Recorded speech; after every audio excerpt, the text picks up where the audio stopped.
Oi, Quiz! Eu sou Lian e este é o Pisa na Bola, um programa que traduz para o LGBT um dos esportes mais héteros do mundo, o futebol.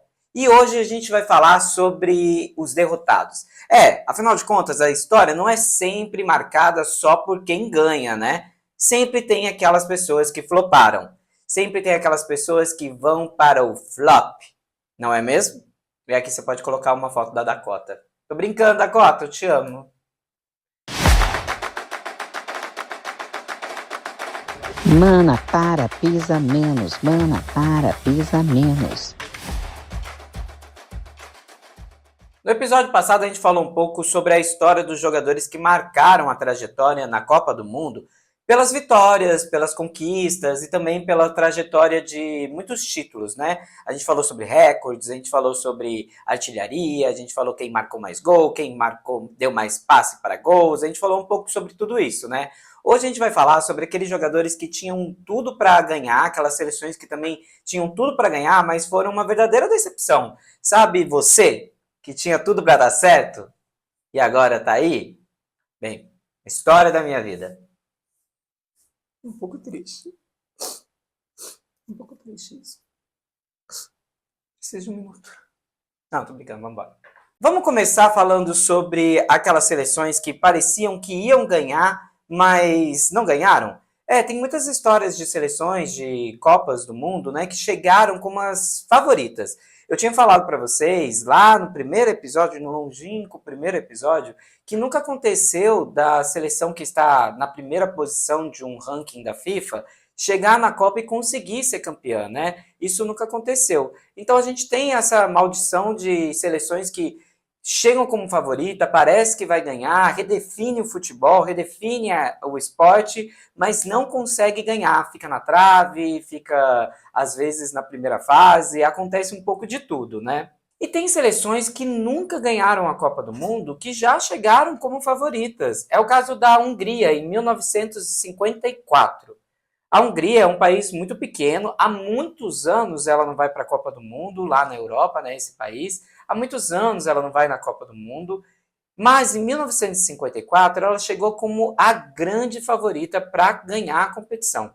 Isso porque ela contava com um jogador que era o Puskás. O Puskás, ele até foi homenageado pela FIFA atualmente com um prêmio do gol mais bonito. Aquele jogador que marca o gol mais bonito ao longo do ano, ele concorre ao prêmio Puskás, para você ter ideia de como ele ficou marcado na trajetória. Ferenc Puskás, ele foi capitão da seleção da Hungria, que ficou conhecida como os Mágicos Magiares. Para vocês terem ideia, nessa era de ouro, né, nessa era de ouro dos Mágicos Magiares, a seleção da Hungria chegou a ficar 32 jogos invictas, ou seja, 32 partidas sem ter nenhuma derrota. Nessa década de ouro, né, dos anos 50, a seleção de Puskás, né, chegou a ser campeã olímpica e goleou a Alemanha, por exemplo, e até mesmo o Brasil.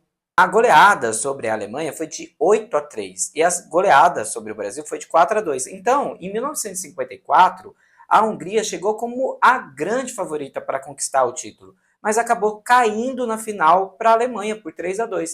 E isso foi um verdadeiro baque para a história do futebol, porque afinal de contas o Puskás, que foi um dos grandes jogadores da história e ficou marcado aí como um verdadeiro craque, nunca conquistou um título mundial. O mesmo vale para a Holanda em 1974. Lembra que em um episódio eu falei sobre um conceito que a Holanda criou chamado futebol total? Esse conceito era mudança de posição dos jogadores dentro do campo, para poder confundir, né, os atletas. E os adversários realmente ficavam confusos quando jogavam contra a Holanda. A Holanda chegou a ser favorita para ganhar a Copa de 1974. Ela foi até a final e perdeu para a Alemanha. E repetiu a dose, né, com o vice-campeonato em 1978. Só que dessa vez ela perdeu para a Argentina. O Brasil também já teve duas seleções, 2 anos, né, duas Copas do Mundo, em que chegou como um grande favorito, mas acabou não levando o título. O primeiro foi em 1982. A seleção da Copa do Mundo, né, a seleção brasileira na Copa do Mundo de 82, ela contava com aqueles atletas que eram considerados como os melhores jogadores do mundo. A seleção de 82, ela foi referência, para vocês terem ideia, ela se tornou referência de futebol para muitos técnicos no mundo, assim. Foi aí, em 1982, né, que o Brasil ficou reconhecido, depois da era Pelé, por um futebol arte, por um futebol criativo, por um futebol dominante. A seleção de 1982, da seleção brasileira de futebol, era comandada pelo Tele Santana e tinha como atletas o Zico, o Sócrates, o Falcão. Era muito craque junto. E assim, eu não tô brincando quando eu falo para vocês que essa seleção ficou conhecida como uma das melhores seleções do mundo. Para vocês terem ideia, um dos técnicos que mais ganharam título na história do futebol é o Pepe Guardiola, que é um espanhol. E ele tem a seleção de 1982 do Brasil como uma referência de futebol, uma referência para a modalidade. Só para vocês terem uma ideia, o Pepe já falou sobre isso no livro dele algumas vezes e já falou em algumas entrevistas sobre essa seleção de 1982. O Brasil chegou na Copa da Espanha como a seleção a ser batida, a seleção favorita para o título, até acontecer a tragédia de Sarriá. E por que ficou conhecido como tragédia de Sarriá? Bem, o Brasil estava no mesmo grupo que a Argentina e a Itália, né, na segunda fase. Naquela época, não acontecia um mata-mata. Nessa competição de 82, foram dois grupos. Então, uma fase de grupo, primeiro, o Brasil já havia classificado, e depois teve uma outra fase de grupo, com 3 seleções: Brasil, Itália e Argentina. O Brasil havia ganho da Argentina de 3-1, e a Itália tinha ganho da Argentina de 2-1. Então, quando o Brasil e a Itália foram se enfrentar, o Brasil tinha vantagem, porque tinha marcado um gol a mais do que a Itália. E ele só precisava empatar para poder seguir na competição. Só que acabou perdendo por 3-2 para a seleção italiana, que posteriormente seria campeã do mundo. Meio que, né, não tinha como a seleção da Itália não ter ganho essa Copa do Mundo depois de ter vencido o Brasil, porque realmente o Brasil era o grande favorito para ganhar esse título.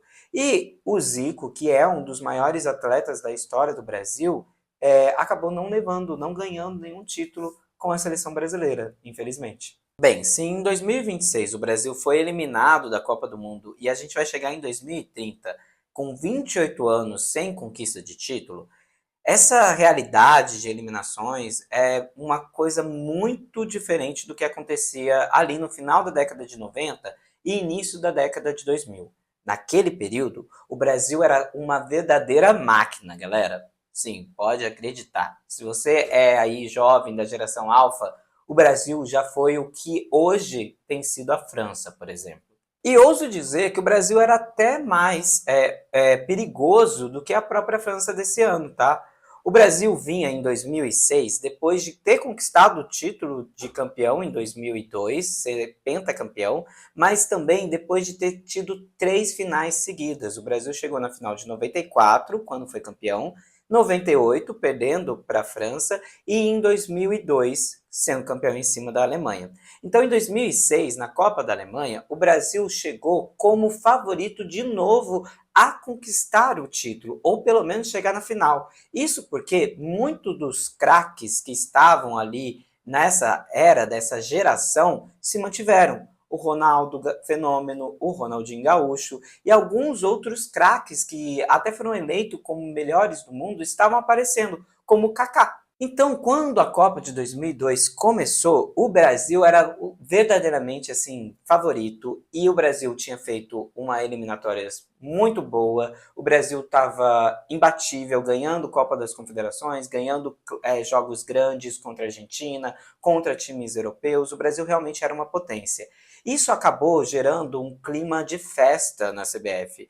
Há um ponto de que a concentração do Brasil lá na Copa do Mundo da Alemanha em 2006 foi com torcida. Os torcedores puderam entrar para poder acompanhar. E isso acabou virando um pouco de clima festivo demais, assim. A galera estava tirando muitas fotos. Dizem até hoje que essa preparação prejudicou muito a seleção brasileira de 2006, que acabou não conquistando o título e foi eliminada pela França de Zinedine Zidane nas quartas de final. A França foi vice-campeã, perdeu a final para a Itália nos pênaltis, naquele jogo que ficou marcado pela cabeçada do Zidane contra o zagueiro italiano Materazzi.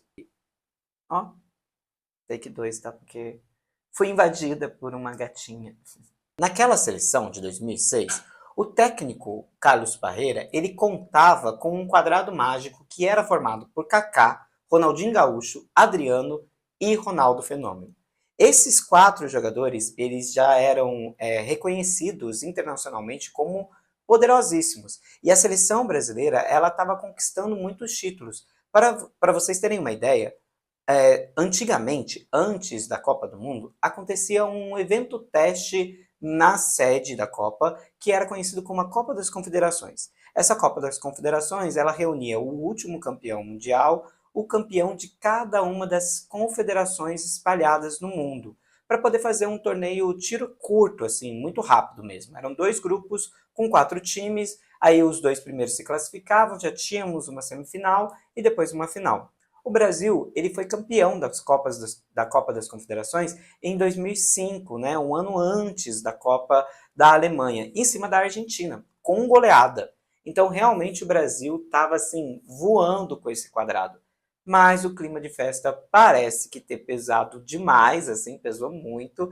Isso é uma das principais críticas da preparação para aquela seleção, e o Brasil não foi longe. Agora me diga, quanto será que vale entrar para a história? Você já parou para pensar nisso? Porque é isso, alguns jogadores, né, e algumas seleções, elas não conquistaram o título, mas entraram para a história, né? É o caso da seleção brasileira de 1982, é o caso do Puskás da Hungria. Eles entram para a história, marcam a história. É o caso, por exemplo, também da Holanda de 74 e 78, que a gente acabou de falar. Ele realmente marcou uma trajetória do futebol, só que eles não conseguiram conquistar o título. E tem muitas outras seleções que também não conseguiram conquistar o título, mas tiveram assim toda a sua história redesenhada por um atleta ou por uma geração de atletas. Oh meu Deus, hoje tá que tá. Oh meu amorzinho, o que você quer? Eu vou continuar gravando com você aqui, tá? Existem seleções que não vão ganhar o título mundial, né? Porque o nível do futebol está ali crescendo, mas a participação na Copa do Mundo, ela é realmente uma vitória já. E muitas seleções tiveram a sua história modificada por atletas. Pensa no Pelé com o Brasil. O Brasil não tinha nenhum título mundial até o Pelé aparecer e dar um tricampeonato para o Brasil.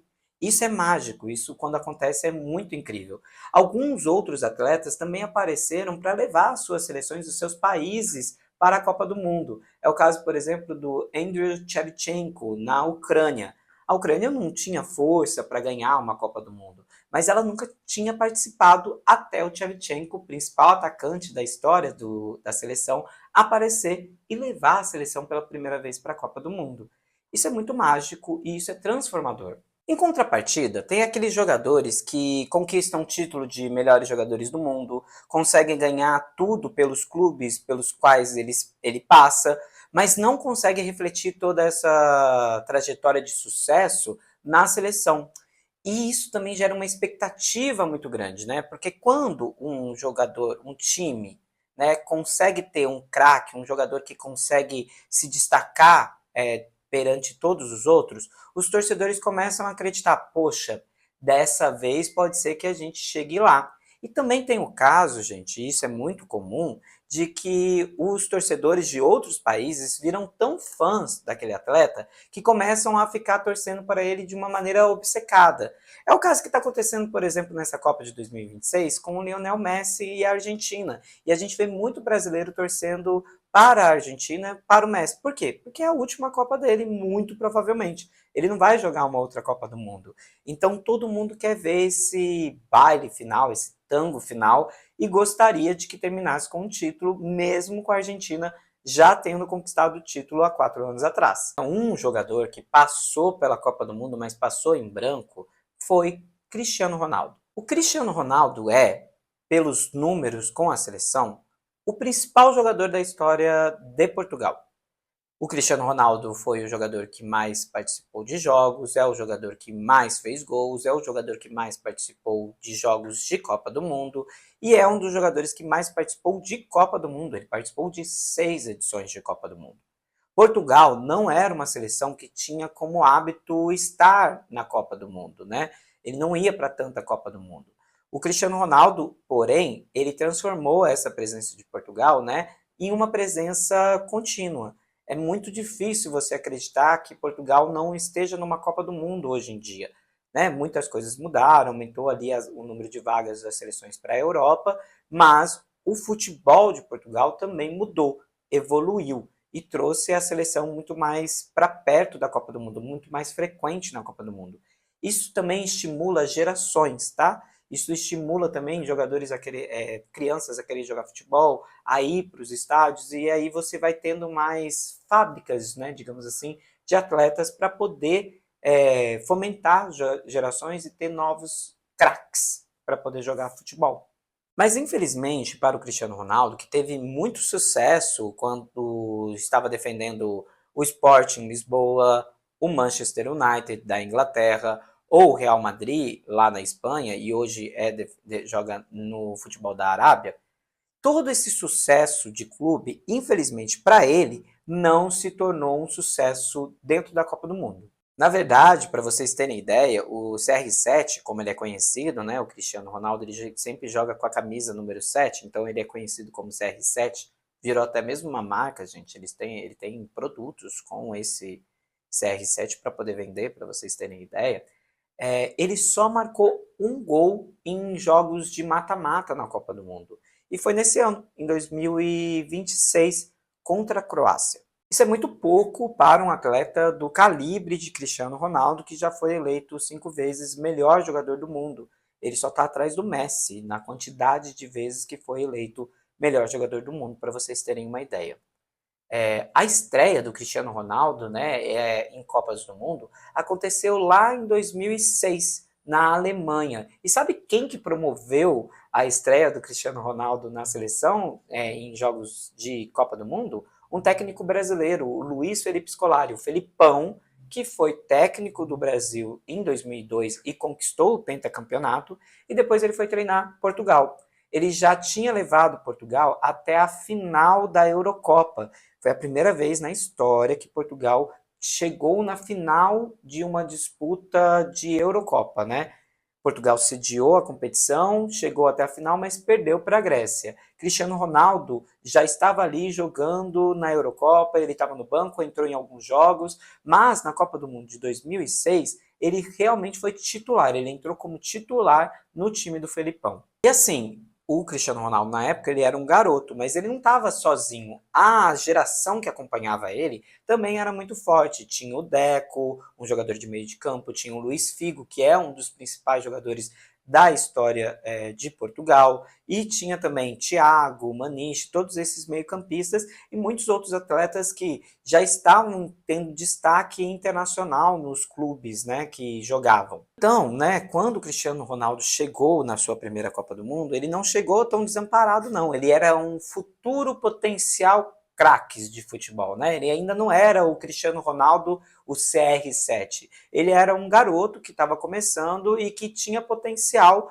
para ajudar a seleção de Portugal. Ironicamente, né? Ironicamente, essa foi a melhor Copa em termos de resultado do Cristiano Ronaldo. Quando o Cristiano Ronaldo apareceu e começou a ganhar todos esses títulos de melhor jogador do mundo, muitos portugueses começaram a acreditar que Portugal iria superar o melhor resultado que teve em Copas do Mundo da história, que foi lá em 1966. Naquela época, a seleção era comandada pelo Eusébio. Eusébio foi um craque de bola, foi um jogador que marcou a história na seleção de Portugal E ele, né, comandou essa seleção que ganhou todos os jogos até a semifinal contra a Inglaterra, que foi a única derrota de Portugal na competição e ainda conseguiu levar o terceiro lugar. Foi a primeira Copa de Portugal, para vocês terem ideia da importância de Eusébio e o impacto do Eusébio no futebol português. Foi a primeira Copa de Portugal e ele já levou Portugal para uma semifinal. Ele ganhou todos os jogos, a seleção ganhou todos os jogos até a semifinal. E também ganhou a disputa do terceiro lugar. Então a melhor campanha da história de Portugal é de 1966, com esse terceiro lugar. Em 2006, quando o Cristiano Ronaldo estreou na competição, né, na Copa do Mundo, Portugal também chegou na sua segunda semifinal. Foi a segunda semifinal da história de Portugal. Acabou perdendo a semifinal e depois acabou perdendo também a disputa de terceiro lugar, né? E acabou ficando com a quarta posição na Copa da Alemanha. Naquele ano, né, Portugal estreou jogando contra Angola, né, e ganhou de 1-0. Naquele grupo que tinha Angola, México e Irã, Portugal ganhou os 3 jogos e se classificou com tranquilidade. Em seguida, veio um jogo que ficou marcado por ser o jogo que mais teve expulsões, que foi Portugal e Países Baixos. Essa partida terminou 1-0, gol de Maniche, eliminando os Países Baixos. Portugal se classificou para enfrentar a Inglaterra. O jogo foi 0-0 daí contra a Inglaterra nas quartas de final e nos pênaltis Portugal acabou passando para jogar a semifinal contra a França. A França, que havia ganhado do Brasil, acabou também ganhando de Portugal por 1-0. E Portugal caiu para a disputa de terceiro lugar. Quando você está na semifinal, ou você vai para a final, ou você vai para uma disputa de terceiro lugar, tá? Quem é derrotado vai para essa disputa de terceiro lugar. Portugal enfrentou a Alemanha nessa disputa e perdeu por 3-1. A Alemanha que havia sido eliminada na semifinal pela Itália na prorrogação por 2-0. Então essa foi a primeira e a melhor Copa de Cristiano Ronaldo na história. Depois aí de 2006, Portugal voltou para todas as outras competições, né? Vem disputando todas as Copas do Mundo desde então, mas chegou a cair na primeira fase em algumas delas. Nunca passou, de fato, das oitavas de final. As oitavas de final foi um marco para que Portugal não avançasse. E a seleção do Cristiano Ronaldo acabou caindo muito cedo, decepcionando muita gente, muito torcedor. E é importante dizer, né, que o Cristiano Ronaldo, ele não estava sozinho nessas seleções, porque as gerações que acompanham, né, o Cristiano Ronaldo são gerações de grandes destaques em seus clubes, né? A geração atual, por exemplo, de 2026, tem jogadores que acabaram de ser bicampeão com o Paris Saint-Germain, um time da França, na principal competição europeia, que é a Champions League, que é o equivalente a Libertadores da América aqui. É uma competição que junta clubes de todos os times da Europa. O Vitinha, por exemplo, que é um meio-campista, ele é o principal jogador, um dos principais jogadores do Paris Saint-Germain, é o cabeça ali do meio de campo, e ele não conseguiu levar para a seleção portuguesa ainda a qualidade desse jogo, e foi muito criticado nesse ano de 2026, por exemplo. Devo me corrigir aqui, né? Porque eu falei que Portugal caiu majoritariamente nas oitavas de final, mas na verdade a segunda Copa, melhor Copa da história, né, do Cristiano Ronaldo, aconteceu em 2022, quando Portugal chegou até as quartas de final, mas foi eliminado pelo Marrocos, foi surpreendido pelo Marrocos, que também foi uma decepção, né? Foi considerado uma decepção para os portugueses, porque acreditavam ter uma seleção mais qualificada em termos de atleta do que o Marrocos, então. Mas o Marrocos foi a grande surpresa em 2022 e acabou sendo o primeiro clube, né, a primeira seleção africana a disputar uma semifinal na história da Copa do Mundo. A seleção, né, portuguesa chegou a enfrentar a Espanha em 3 oportunidades em Copa do Mundo, para vocês terem ideia. Antes de serem, né, eliminados pela Espanha neste ano de 2026 nas oitavas de final contra a Espanha, o Portugal também já tinha sido eliminado pela própria Espanha na Copa de 2010, que acabou com o título espanhol, e Portugal e Espanha já se enfrentaram na fase de grupos em que houve um empate por 3-3 entre essas seleções. Então, para vocês verem como esse confronto Portugal e Espanha se tornou muito comum na Copa do Mundo com vantagem para a Espanha. E isso pega muito na cabeça dos portugueses, porque os portugueses esperavam que o Cristiano Ronaldo fosse capaz de levar a seleção ao título, assim como o Messi fez com a Argentina em 2022, ser o grande cérebro dessa equipe, ser o jogador diferencial, ser o jogador que vai marcar mais gols, né? Vai decidir, vai marcar aquele gol decisivo. Só que o Cristiano Ronaldo não conseguiu representar isso na Copa do Mundo, na verdade, né? Como eu disse, ele só marcou um gol em competições, nessa competição, em jogos de mata-mata. E foi nesse ano de 2026. Então, realmente foi uma decepção a presença e a participação do Cristiano Ronaldo na Copa do Mundo em termos de resultados. Para vocês terem ideia, né, no total, o Cristiano Ronaldo marcou 11 gols na competição na Copa do Mundo, né? Hoje, Mbappé e Messi estão disputando ainda, né, durante a Copa de 2026, a artilharia da Copa do Mundo e já superaram os 15 gols do Ronaldo Fenômeno, né?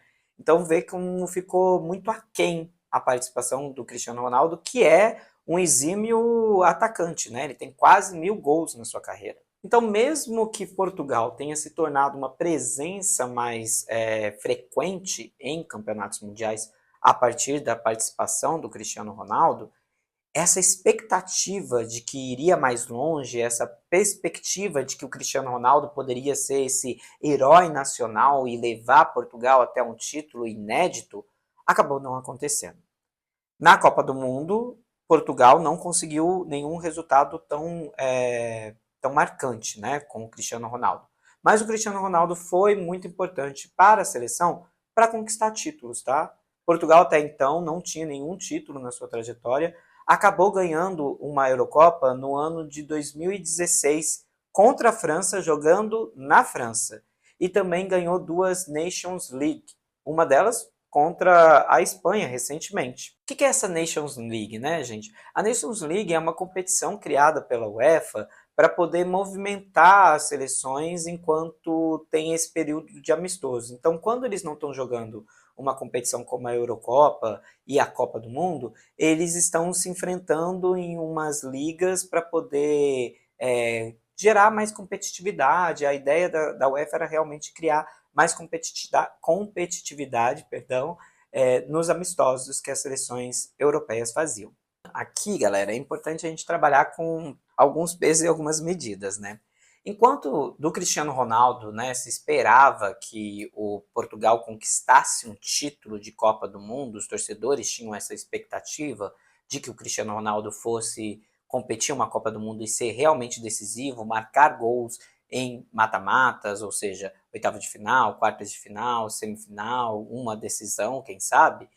Outro atleta que nunca conquistou a Copa do Mundo, mas que participou de 5 edições, foi Luka Modric, um meio-campista da Croácia. Luka Modric estreou na Copa do Mundo, né, no ano de 2006. E ele poderia ter disputado 6 Copas do Mundo, só que a Croácia acabou não se classificando para a Copa de 2010 na África do Sul. E se tivesse classificado, muito provavelmente ele jogaria, e aí a Croácia ele teria o recorde também junto com o Cristiano Ronaldo de 6 Copas do Mundo sendo disputadas. Mas o Lucas Modric não conseguiu chegar nesse recorde por conta dessa não classificação nas eliminatórias. Por que eu estou falando aqui para vocês que existem pesos e medidas, né? A Croácia é uma seleção que ela não disputava a Copa do Mundo até o ano de 1998. Até, na verdade, em 1994, ela não estava nem afiliada à UEFA, porque ela era um país parte da Iugoslávia, né? A Iugoslávia, quando ela se dissolveu, os dados históricos das participações da Iugoslávia acabaram sendo herdados pela Sérvia. Então, a Sérvia que tem todos esses resultados históricos. A Croácia não tem. A Croácia começou a construir a sua história em Copa do Mundo em 1998, na França. Nessa época, o Luka Modric não estava na seleção, quando a seleção estreou em 1998, e muito engraçado, né, pensar, em 1998 foi um dos melhores resultados da Croácia em Copa do Mundo. Ela chegou até a 3ª posição, por exemplo. Para vocês terem ideia, né, de 1998 para cá, a Croácia participou de mais 6 Copas do Mundo, sendo que em 5 delas o Lucas Modric estava. Ele poderia, né, a Croácia poderia, como eu disse, ter participado de mais uma com o Lucas Modric. O Lucas Modric, então, ele se tornou um verdadeiro sinônimo de presença de Copa do Mundo e de Croácia. Se a Croácia está jogando numa Copa do Mundo, o Lucas Modric estava lá, desde 2006. Em 2018, por exemplo, o Modric ele foi eleito o melhor jogador do mundo. E ele ajudou a Croácia a chegar numa final de Copa do Mundo, na Copa da Rússia, quando perderam por 4-2 para a França.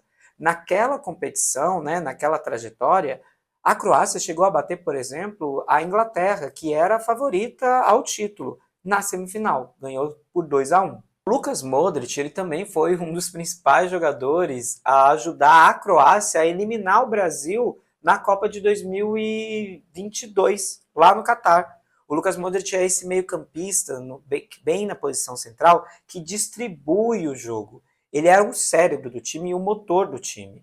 E ele realmente é um craque de futebol que está aposentando nessa Copa de 2026. Então, se o título nunca veio para a seleção da Croácia, né, é importante pensar que uma seleção tão pequena e com uma história tão pequena, né, na Copa do Mundo, participações, número de participações poucas, uma presença muito pouca na Copa do Mundo, com o Lucas Modric chegou a um segundo lugar em 2018 e a um terceiro lugar em 2022. Realmente é um jogador que elevou o patamar da Croácia e deixou o time bastante competitivo. Esse ano, em 2026, a Croácia acabou sendo eliminada nos 16 avos de final contra Portugal em um jogo bastante polêmico, tá? Teve um gol ali da Croácia depois, no finalzinho da prorrogação, que até hoje o pessoal não aceita muito que esse gol foi anulado. Poderia ter uma disputa de pênaltis. E a Croácia, ela é quase imbatível em disputa de pênaltis na história de Copa do Mundo. Olha que engraçado. Então, a história do Lucas Modric acabou sendo encerrada um pouco antes, mas ele marcou a história dele na Croácia e na Copa do Mundo ao levar uma seleção de um país tão pequeno a uma decisão de Copa do Mundo. Olha, eu preciso ser bem sincero para vocês que quando eu comecei a pensar no roteiro, né, para poder falar de alguns flops, eu fiquei pensando, nossa, se a gente for pensar bem, dá para colocar alguns jogadores ingleses dentro dessa lista, né? Só que não dá para colocar alguns jogadores ingleses apenas. Tem que colocar a Inglaterra inteira, gente. Vamos falar a verdade. A Inglaterra é um flop em Copas do Mundo.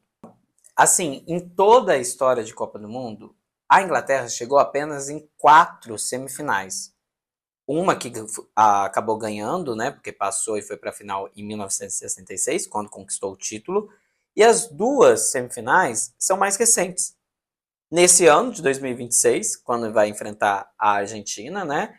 E em 2018, quando perdeu para a Croácia. Ou seja, muitos jogadores que entraram para a história da Inglaterra e também para a história mundial não conseguiram ajudar a Inglaterra a chegar nem na semifinal. É o caso, por exemplo, do David Beckham, que é mais conhecido porque é casado com uma ex-Spice Girls. Mentira, porque ele é bonitão e é modelo.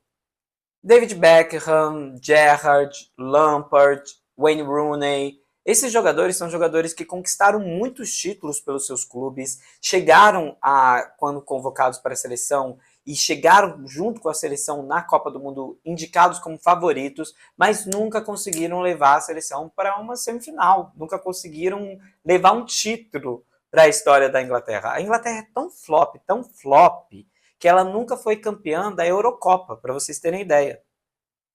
E assim, a Inglaterra gosta de falar que criou o futebol. Fica chato quando você fala que você criou uma coisa e você nunca conseguiu ganhar nada, né? É comprometedor. Mas a Inglaterra tem um trunfo para poder conseguir chegar um pouco mais longe, que é o principal atacante dessa competição de 2026, o Harry Kane. Harry Kane conseguiu um apelido de Furacão Kane pela quantidade de gols. Ele é o maior artilheiro da história da Inglaterra e ele já ajudou a Inglaterra a chegar em 2 decisões de Eurocopa. Perdeu as 2, é verdade. Lá em 2020 perdeu para a Itália, que não está indo nem para a Copa do Mundo, fica chato, e perdeu assim na Inglaterra, e em 2024 acabou perdendo para a Espanha num jogo acirradíssimo.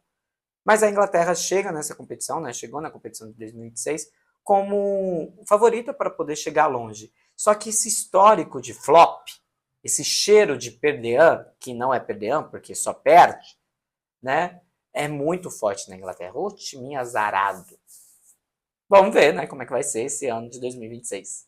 Agora, vamos falar sobre um jogador que marcou o seu nome na história da seleção brasileira por ser o jogador que mais gols fez pela camisa, com a camisa da seleção brasileira, e também um dos jogadores que mais sofreu faltas na trajetória na seleção brasileira.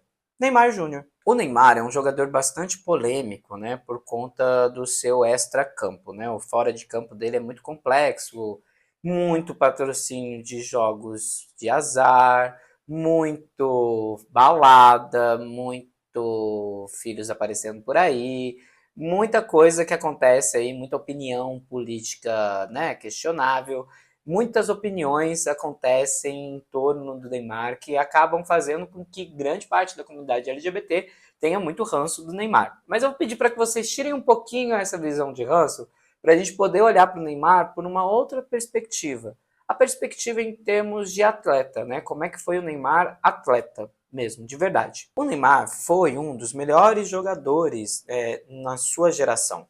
Ele chegou a estar em um patamar muito alto, principalmente no período em que ele estava defendendo o Barcelona ao lado de Messi e Luís Soares. Ele chegou a ser quase eleito o melhor jogador do mundo. Mas as ambições e a ganância individual do Neymar acabou pesando um pouco nessa carreira, né, na escolha de carreira.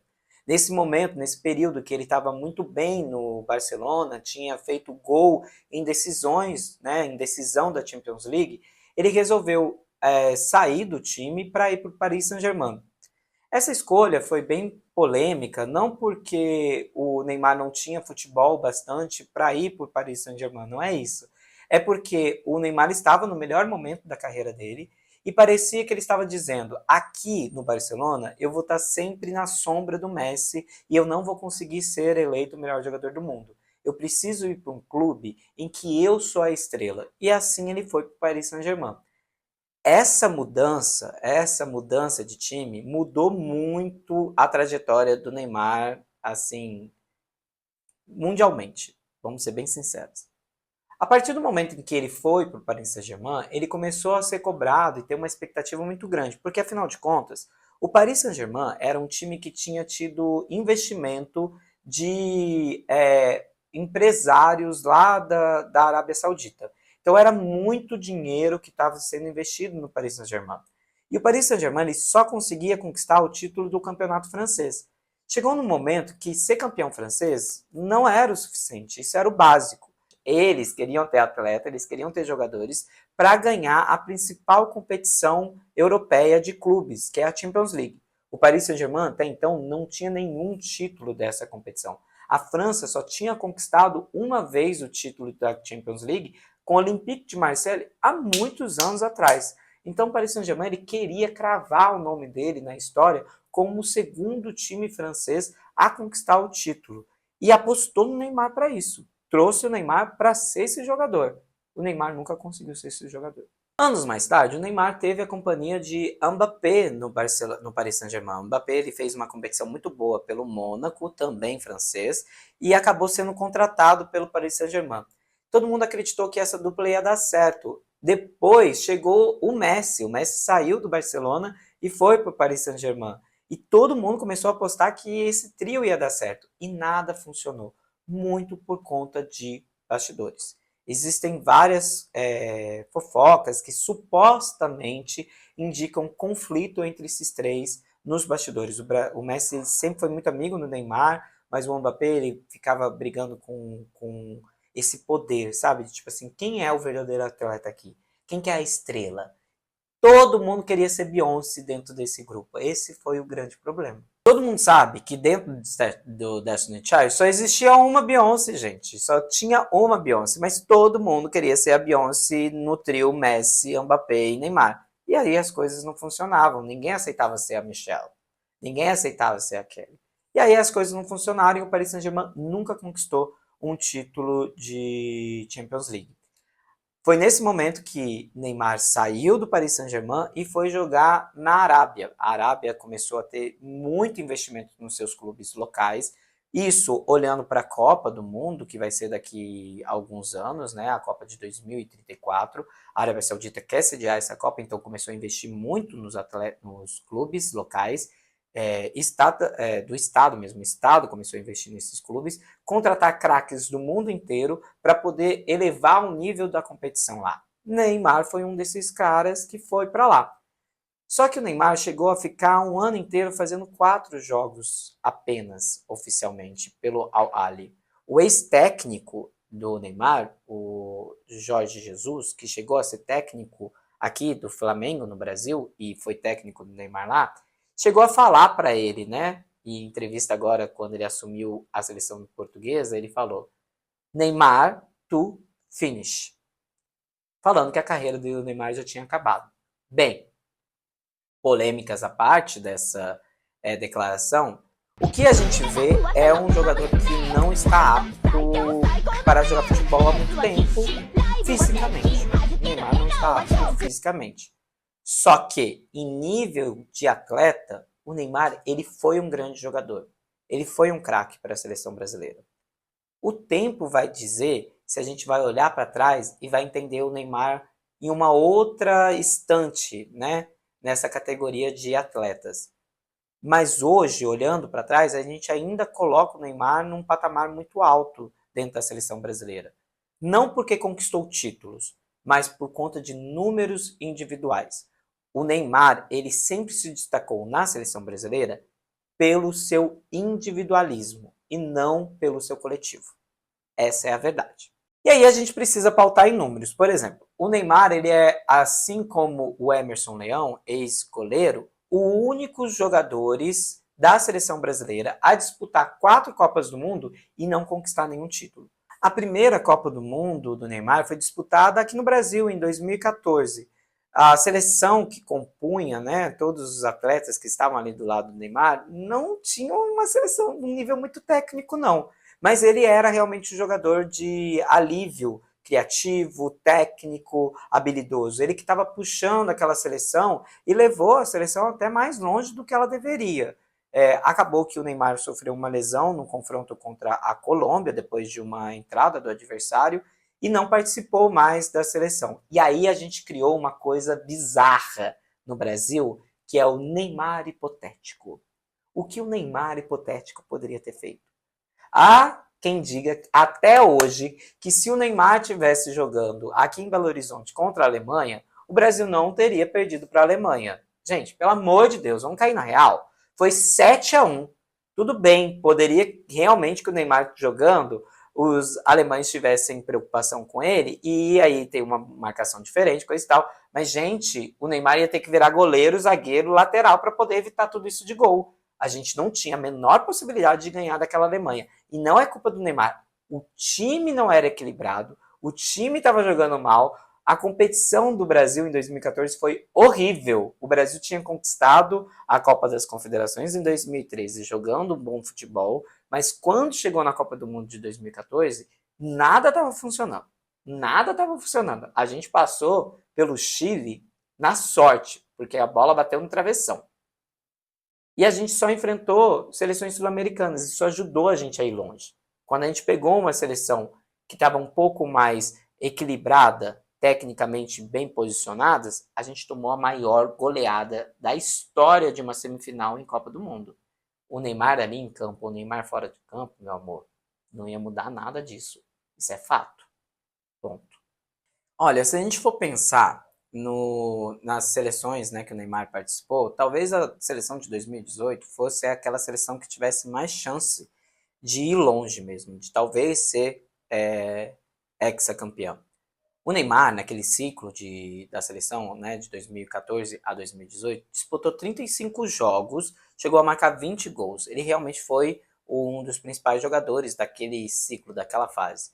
Infelizmente, o Brasil enfrentou a Bélgica e acabou não passando. Em 2018 e em 2022, a gente teve o Tite como técnico. Para vocês terem ideia, a gente chegou a passar as eliminatórias, né, da Copa do Mundo de forma invicta. O poder de ataque, de defesa, de equilíbrio do Brasil estava muito bom, mas na Copa do Mundo a gente acabou perdendo por detalhes. Em 2022 foi jogadores que resolveram ir para o ataque no momento que não deveria e acabou dando um empate contra a Croácia e acabou que a gente perdeu nos pênaltis, né? Eu não acho que isso é sorte, tá, gente? Eu acho que isso é treino, né? A gente precisava estar mais treinado, bem treinado, para poder enfrentar essas seleções, tanto a Bélgica quanto a Croácia, que eliminaram a gente. Mas eu acredito que em 2018 e em 2022, o Brasil ele ainda poderia chegar um pouco mais longe e o Neymar tinha mais para oferecer. E o Neymar realmente estava oferecendo mais para essas seleções. O Neymar realmente estava jogando bem nessas seleções. Infelizmente ou não para o Neymar, ou até mesmo como uma forma de livramento, né, um livramento, a verdade mesmo, é que a geração do Neymar vai ficar marcado como fracasso. Se a gente for considerar que o Neymar estreou em 2014 e está saindo da seleção muito provavelmente agora em 2026, foram Copas que o Brasil não conseguiu vencer seleções europeias e seleções europeias não de níveis altos, tá? A gente perdeu para a Bélgica, perdeu para a Croácia e agora perdeu para a Noruega. A gente não teve uma derrota muito forte para as seleções de grande porte. Tirando 2014, claro que a gente levou uma surra da Alemanha e depois levou uma outra paulada da Holanda na disputa do terceiro lugar, tá? Desde então, o Brasil ele não conseguiu ser competitivo com seleções europeias de altos níveis, que são campeãs mundiais, para vocês terem ideia. E o Neymar, ele tem um pouco de peso nisso, por quê? Porque o Neymar, ele, assim como o Cristiano Ronaldo, ele carregava essa perspectiva, essa expectativa de levar o Brasil além. Muitas crianças olham para o Neymar como referência de futebol, fizeram eles gostarem de futebol. Nossa, eu amo Neymar, eu gosto do Neymar. Então esse fanatismo pelo Neymar, ele não é assim, bobo, ele não é, ele é bobo, tá? Não, tá, fanatismo é bobo, tá, gente? Mas ele não é gratuito. É isso que eu quis dizer. O fanatismo não é gratuito.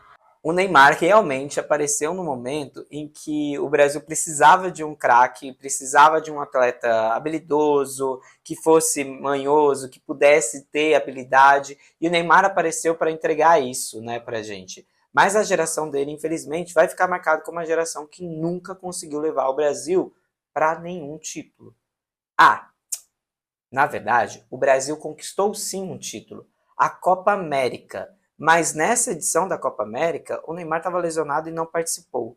Então, de fato, o Neymar ele tem grandes números individuais com a seleção brasileira, mas ele nunca conquistou um título relevante com a seleção brasileira. E isso vai ficar marcado na história dele, não tem como. E vai ficar marcado também na história da seleção brasileira a participação pífia dele em 2026, que, tipo assim, até hoje não dá para entender por que o Neymar estava nessa Copa. E se você for ver, você vê que ele não estava fisicamente apto para participar dessa competição. Essa é a realidade. Muito do que eu falei no vídeo depois do Brasil ter sido eliminado mostra um pouco do que a gente está sofrendo. A CBF está tratando os atletas como celebridade, coloca eles, a indicação, a convocação vai ser sempre por conta de dinheiro, por conta de royalties, por conta de publicidade, e a gente se ferra. Supostamente, por exemplo, o Neymar já tinha fechado o contrato com 8 marcas para poder fazer campanhas publicitárias de herói do Hexa, mesmo se o título fosse conquistado com um destaque para outro atleta. Então a mídia também ajudou também nessa construção desse místico Neymar. E também ajudou na construção do hipotético Neymar, que diz: se o Neymar tivesse em campo, a gente teria feito. Se o Neymar tivesse em campo, a gente teria feito. Gente, vamos cair na real. Neymar esteve em campo nas Copas de 2018 e 2022. E nada foi feito. Se toca, né? O Neymar ele ficou marcado na história da seleção por muita expectativa, desde muito antes dele estrear no time principal. Para vocês terem ideia, no Sub-20 de 2011, né, o Brasil chegou a ser campeão ganhando de 6-0 do Uruguai, tendo o Neymar marcado 2 gols e o Lucas Moura tendo marcado 3 gols nessa final. Realmente era uma geração que tinha expectativa, porque o Brasil estava na categoria de base ganhando jogos de uma maneira muito expressiva. E o Neymar ele já estava ali na categoria de base do Santos, sendo destaque. E, quando estreou profissionalmente pelo Santos, ele levou o Santos a uma sequência de títulos no Campeonato Paulista. Ajudou o Santos a conquistar muitos títulos paulistas, junto com Paulo Henrique Ganso, por exemplo. Então, realmente, o Neymar, ele correspondia a essas expectativas. É por isso que eu digo que o fanatismo em torno do Neymar, ele não é um fanatismo inocente ou gratuito. Ele realmente tem um fundamento. Tem um fundamento para os atletas, para os homens héteros gostarem do Neymar ou serem Neymar sexual, tá? Mas assim, já tá chato porque esse fanatismo não deixa eles enxergarem que a relação acabou, meu amor. Tá tóxica já. Bem, a Copa de 2026 vai marcar também o fim de uma geração para o Brasil que realmente não conseguiu chegar nesse título, de atletas que poderiam ter ajudado o Brasil a ser campeão, porque eles tinham muito destaque em clubes individuais e também tinham conquistado muito destaque nas categorias de base. Então, por exemplo, o Felipe Coutinho, que é meio-campista, que jogou no Vasco recentemente, o Casemiro, que fez uma Copa de 2026 muito fraca, mas ele vinha de destaque no Manchester United e ele chegou a ser premiado como o melhor jogador da temporada. Então, assim, ele estava bem. O Lucas Moura, que está jogando no São Paulo, mas há muito tempo ele não joga porque ele está sempre lesionado. Então, são jogadores aí que eles tinham uma aposta de que talvez eles pudessem levar o Brasil, né, ao título mundial, mas acabou que não aconteceu e muito provavelmente esses atletas não vão voltar mais para a seleção brasileira. Até porque a gente precisa inovar e olhar para frente, né? Ver as novas gerações que já estão chegando, com o Vini Júnior, o Estevam, o Ryan, o Vitor Reis e muitos, Beraldo e muitos outros atletas que já estão chegando aí para a Copa de 2030, 2034, muito provavelmente 2038. É um novo ciclo. Se a gente for considerar e se a gente for parar para pensar, a gente sempre esperou que o Neymar estivesse para o Brasil como o Messi está para a Argentina. Mas na prática ele acabou ficando até abaixo do Cristiano Ronaldo. Por quê? Porque o Cristiano Ronaldo ao menos conquistou Eurocopa com Portugal. E o Neymar infelizmente não conquistou nenhum título com a seleção brasileira. Ele tem sim marcas individuais, mas isso reforça o quanto o pensamento individual e a ganância individual do Neymar prejudicou a construção do coletivo. E aí a gente não consegue crescer coletivamente porque o atleta está pensando, o principal atleta da seleção brasileira está pensando em como é que ele pode ir bem. Lógico que ele não vai fazer isso em entrevista, não vai falar isso em entrevista, mas é o que os números estão apontando, é o que a matemática do futebol mostra. Essa é a realidade dos dados. Bem, é isso, gente. Como eu disse, nem só de vencedores as histórias são construídas. Tem muito atleta, muita seleção que se espera muita coisa, mas eles acabam, flopando. E é importante o flop, né, gente? Porque é a derrota, é a caída que faz a gente olhar e falar: tomara que esse cara nunca mais volte para a seleção. Eu volto semana que vem. Esse episódio é o episódio de hoje. Semana que vem a gente volta com muito mais. Beijo, beijo e até a próxima.